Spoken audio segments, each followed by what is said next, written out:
Vital update has occurred here on the Stephen Smith investigation. There's a new suspect now, officially, in the untimely homicide of Stephen Smith. Its connections to this suspect, the suspect's girlfriend, and allegedly, very possibly, Murdaugh once again. This time also Buster Murdaugh. Thank you. That's up next on JTC channel. Video content, because there's some very important issues being worked on right now. But this is Mark Bickhardt. He talked about how murdered Stephen Smith's alleged boyfriend got death threats after the teen's body was recovered near Buster Murdaugh's house. Hampton, South Carolina, again. Stephen Smith's boyfriend received a series of terrifying death threats, it is alleged now, days after Stephen Smith's mysterious demise. The 19-year-old Smith was found dead on July 8, 2015 on Sandy Run Road in Hampton County of South Carolina. The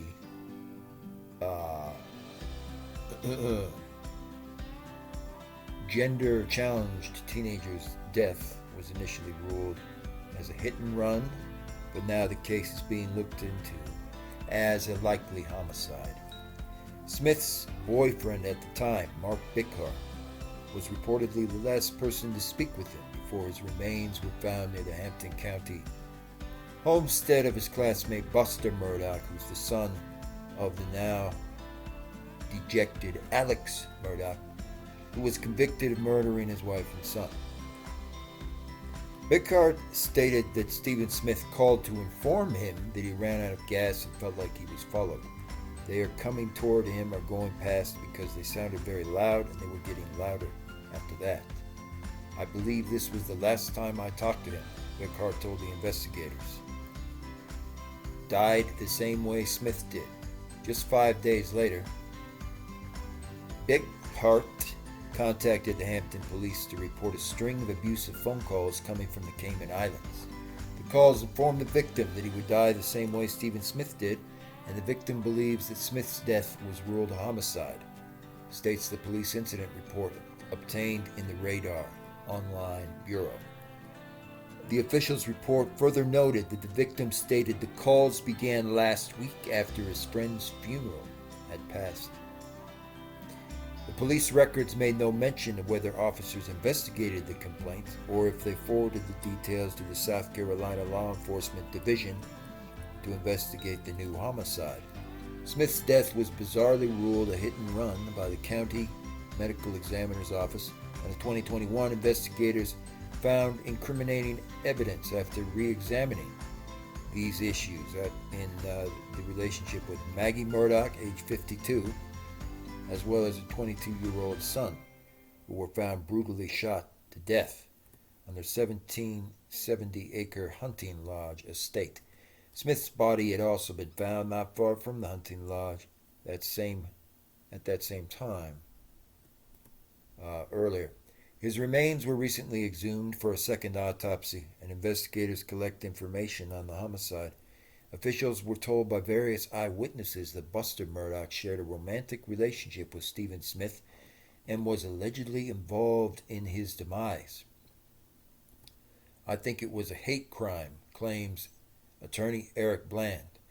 We have no direct knowledge that any Murdaugh was involved in any shape or form in Stephen's direct murder, Bland stated, adding that I think it was a hate crime, however, meaning that it could be that a bunch of thugs decided that we were going to beat up the gay child or somebody who felt that Stephen was going to put them in their relationship and it was uncomfortable for them, so they decided to attempt homicide and attempt to get rid of the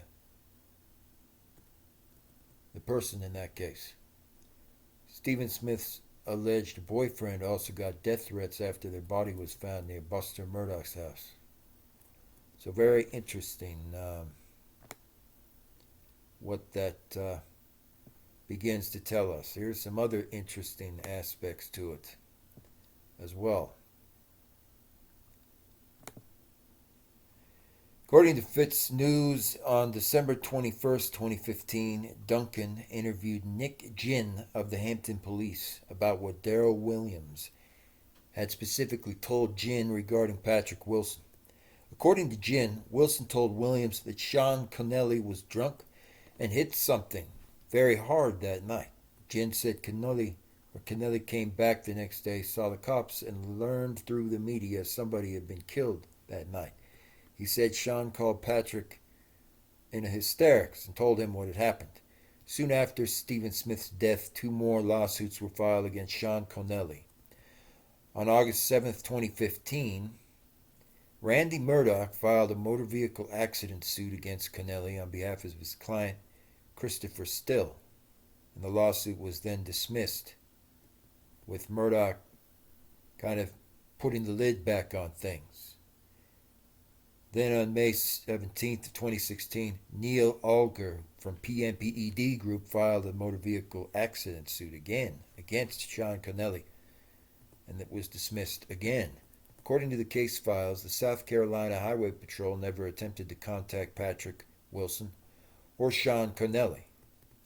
So that makes things very interesting. And I don't imagine that we have the exact details yet, but I can tell you in this video I'm going to include most certainly a specific report on one of these culprits that's suspected to be involved in Stephen Smith's actual homicide that we've started to track down and that we were looking into.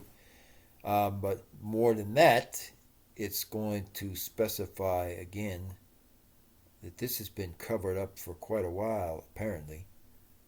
And Randolph Murdaugh, that is Randy Murdaugh, is the one who was involved in covering it up,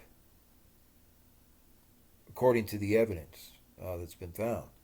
A video related to the case was taken by Trooper G.N. Hoffman. Proctor gets the search warrant for the Celco partnership in Verizon Wireless and the custodian of records at 180 Washington Valley Road, Bedminster, New Jersey. The description of the property. The target phone to be identified has a number known as 843-605 something, and is further known as the target's phone.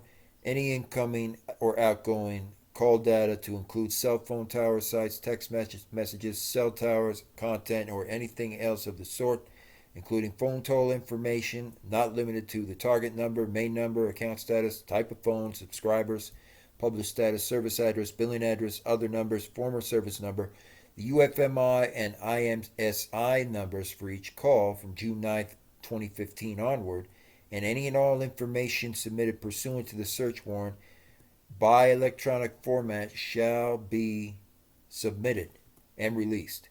Reason for affiant's belief that the property sought is on subject's premises.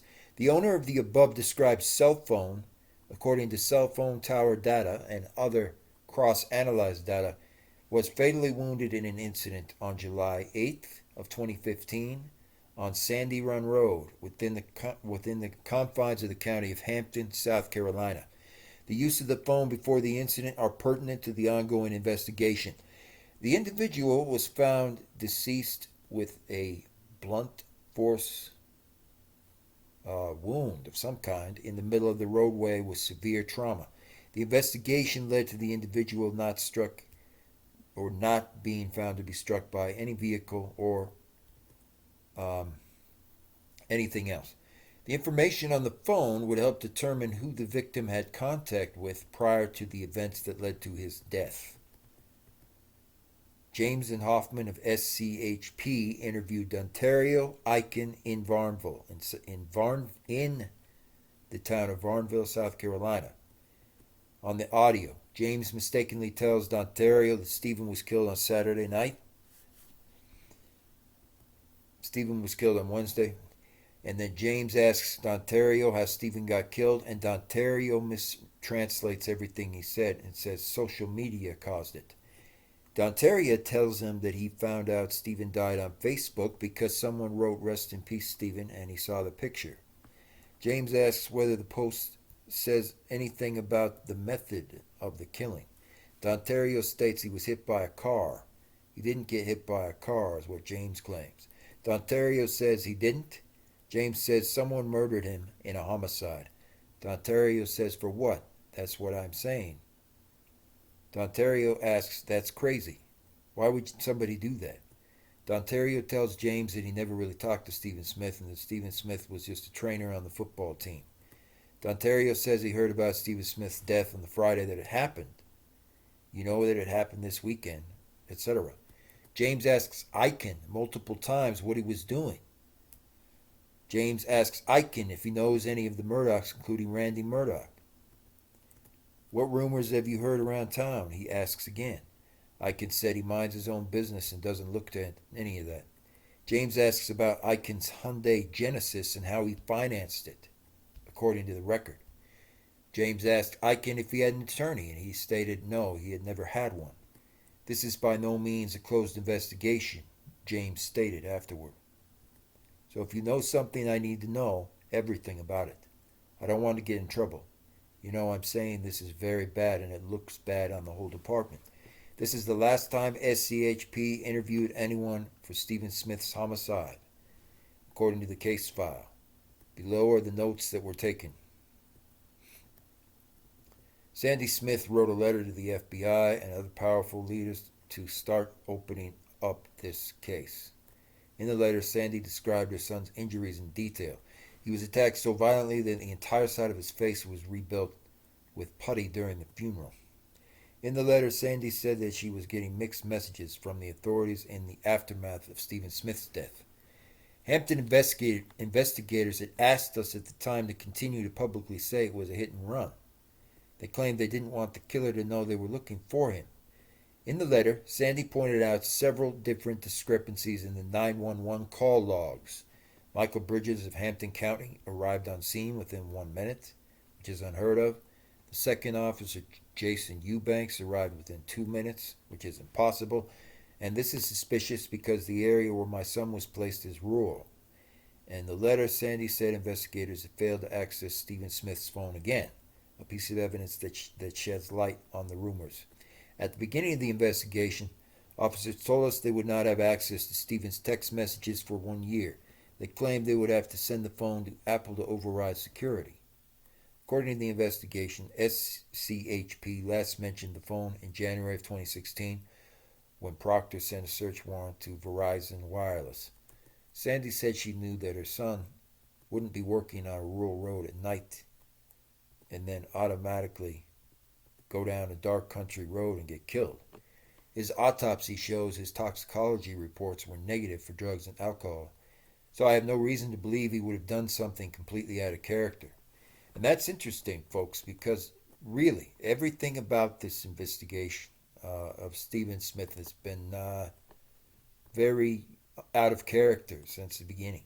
You know, nothing about it made sense. You know, the autopsy didn't add up.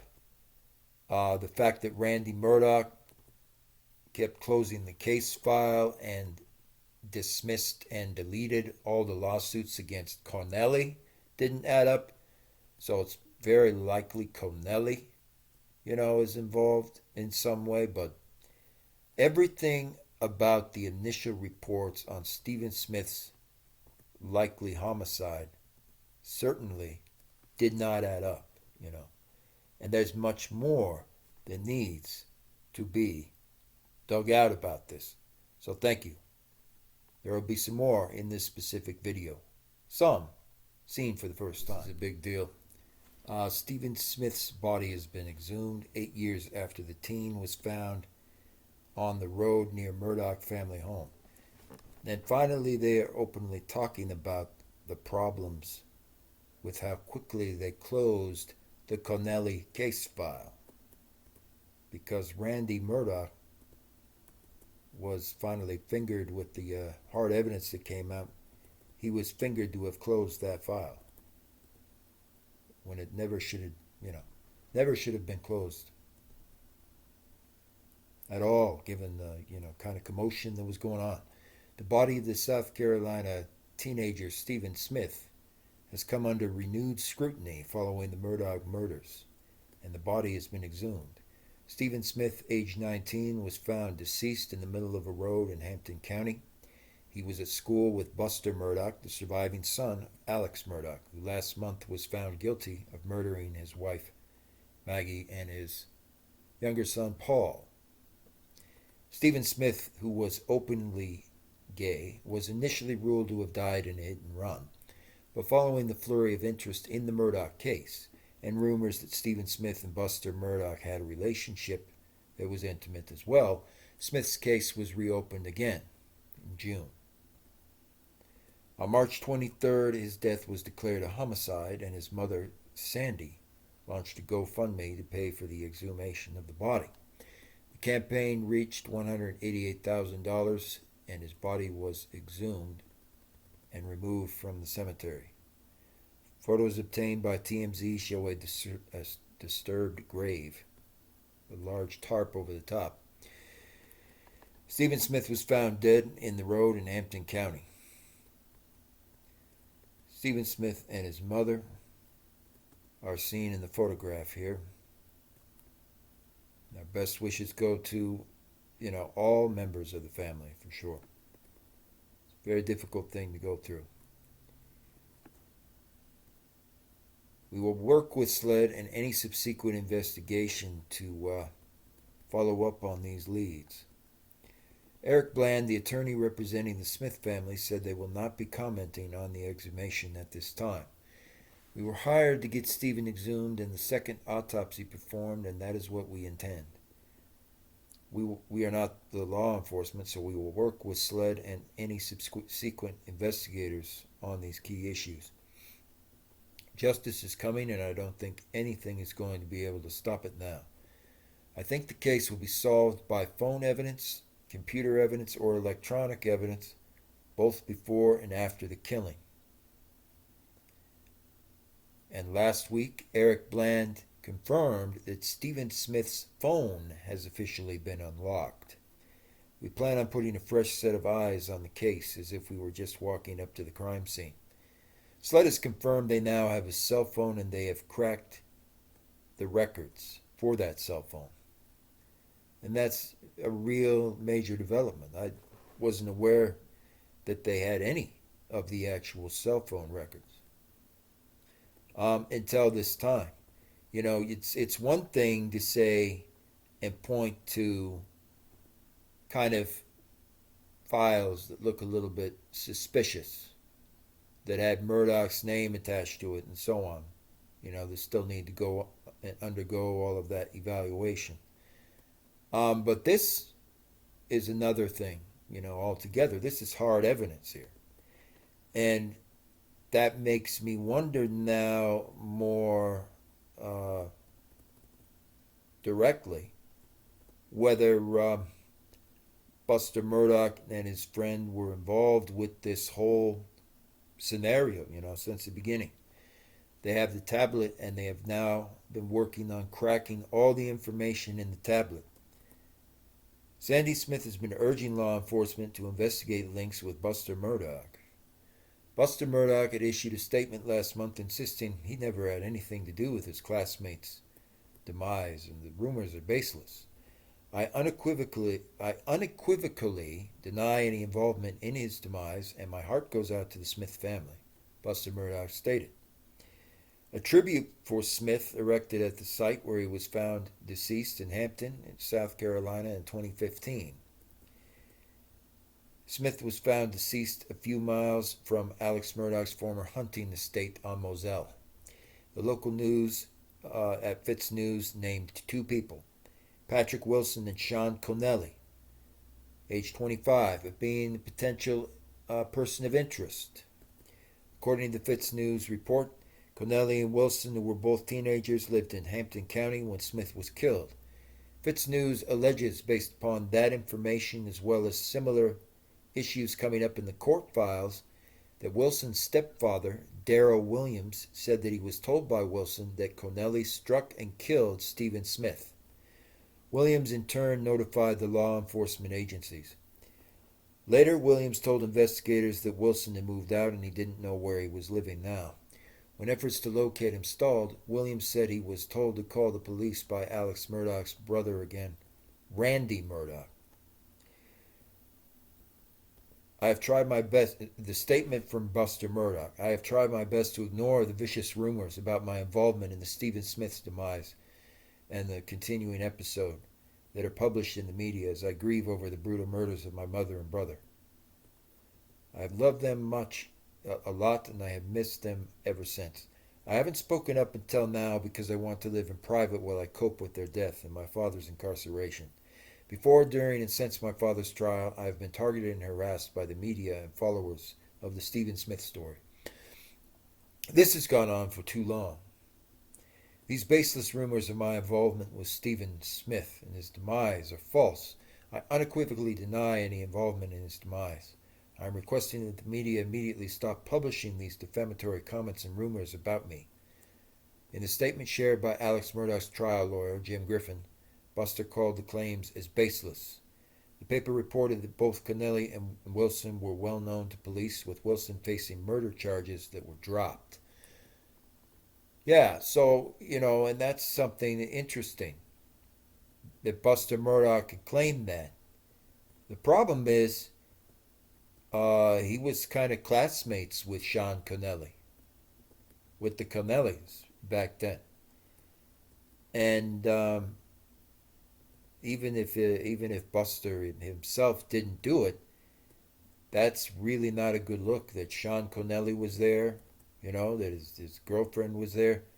It, especially based upon the forensic evidence I'm going to say now, of what's been recovered from some of the electronic devices, especially the cell phone, and other things that are said to be coming out about this tablet as well.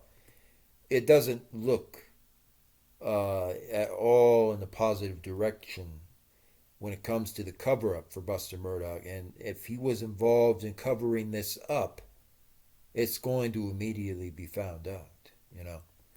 That's what always gets everyone. It's the cover-up. It's not ever the crime. It's just the cover-up after. The trooper discovered Smith's body did not think it was some kind of hit and run. But he didn't stop at making new allegations around that either. Police said it appeared that he ran out of gas and went walking to get help, but Eric Bland stated the Smiths didn't make any calls on his cell phone, and his shoes, which were tied loosely, were still on his feet. Yeah, so that's definitely suspicious at that point.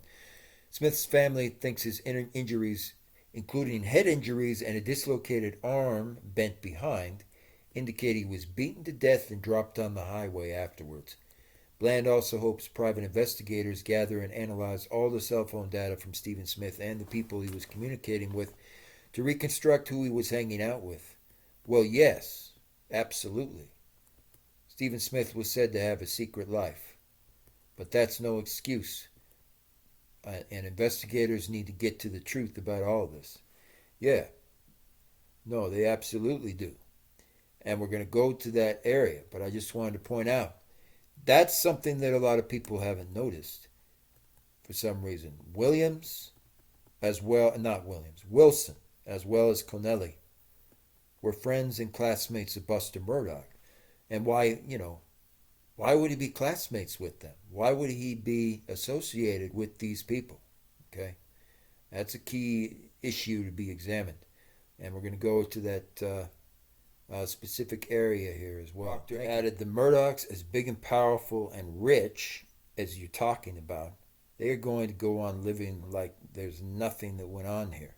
So they can play that card as much as they want, just as they have for a long time. They don't care about anything except protecting themselves. Well, it appears, at least, that could be one possibility, right, folks? Yeah. A year after his son died, Sandy wrote a letter to lawmakers and police agencies to help her find her son's killer. She stated it has been apparent from the first week of the investigation that authorities are covering up critical evidence and files, and we no longer know who to trust as a result. As per reports, crucial evidence in the case, like the DNA under Stephen Smith's fingernails, the clothes he was wearing, the areas that he traveled to, and the rape kit, went missing. The mother added, the case was mysteriously bounced from investigator to investigator without notification. It would repeatedly get to a certain point, and then the assigned investigator would bow out, not wanting to take on Solicitor Murdaugh. It's been 6 years since Stephen Smith mysteriously died on the highway, and his mother is still looking for answers. I just want to know the following. Did my son suffer? Did he beg you for his life? Did he have the chance to fight back? How long did he live after the first blow to his head? And where did he end up deceased? Was he still alive when you placed him in the middle of the highway? Where did he take his last breath? I know he took his first, January 29th, 1996, at 7:05 a.m. I have lost a child before, and I know all the answers to Stephen Smith's death is different because I don't know anything. The who, the why, or the where. I forgive you for what you did to my sweet boy. I just want this pain to stop. Yeah, and that's a very important point. There's certainly more smoke here. A lot more smoke now, isn't there? By the fact that we have the actual name and a filing report, and then we have the actual physical cell phone data. And we're going to be looking at a lot of that key cell phone data for certain when we finally get into that during part 2. And thank you for coming along on this vital journey as well. There's always more to explore. One of the questions that a lot of people have been asking now for some time is this a strong possibility? Is this possible? And I would say, based upon the evidence that's starting to come out, this certainly is a possibility for sure. Because this is Patrick Wilson, and right now you can see he actually lived in the area very recently, although he tried to hide it, at 106 Richardson Street in Hampton, South Carolina. And now, ironically enough, he lives all the way over in Denver, Colorado right now. But this is the same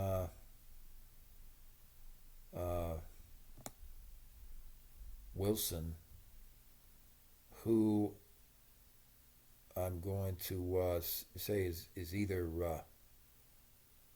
Patrick Wilson's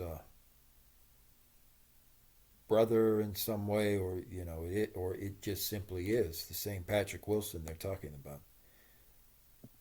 So what's interesting about that is you go here to 106 Richardson Street. I originally didn't know, whether this could truly be a distinct possibility. But if you look at this, right? Richardson Street over here, yeah, in Hampton, South Carolina. That's not that far at all from the PMPED law firm, right? That's right. And the Savannah Pizza Company, and so on. And most importantly, right, essentially, let's see if I can do it better here. Essentially, if you go there to Sandy Run Road, that's only about a mile from that location of Sandy Run Road as well, which is close to the Moselle area. So if we go here, this is kind of the Sandy Run Road area, by Joe Miley Road, that same part of Hampton, right? This is now really a distinct possibility that Patrick Wilson was directly involved with the homicide of Stephen Smith. So you heard it here first, because you've got these roads that kind of follow along here, and it's really not that far from the Moselle estate. And right up here, kind of where I'm planting that cursor, that's where in the area right in here in this vicinity, that's where Patrick Wilson actually lived and allegedly still lives now, right now. So I would definitely say that would indeed officially make him a suspect. This is now most certainly a very real, plausible scenario, possibility. Now, that's also near the Hampton Regional Medical Center, and it's directly outside of the Moselle estate area for the Moselle property where that begins, essentially. So he could have been involved for certain, and most importantly, because he was in that class, he could have been involved with Buster in what occurred with Stephen Smith, in potentially a homicide. Certainly, Patrick Wilson and his girlfriend are confirmed, I would say, based upon this hard evidence, of likely being involved with what happened to Stephen Smith. So if you enjoyed this content, there's more that's going to be on the way. When we start doing, we're going to do kind of more of a deep dive of the Stephen Smith investigation and some of the caves that are associated with his time in South Carolina and things like that. But be certain, if you enjoyed this, to like, comment, and sound off in the comments, of course, below, because we appreciate your insights, your ideas, and your feedback. First thing, most of all. Thank you again. There's more to come.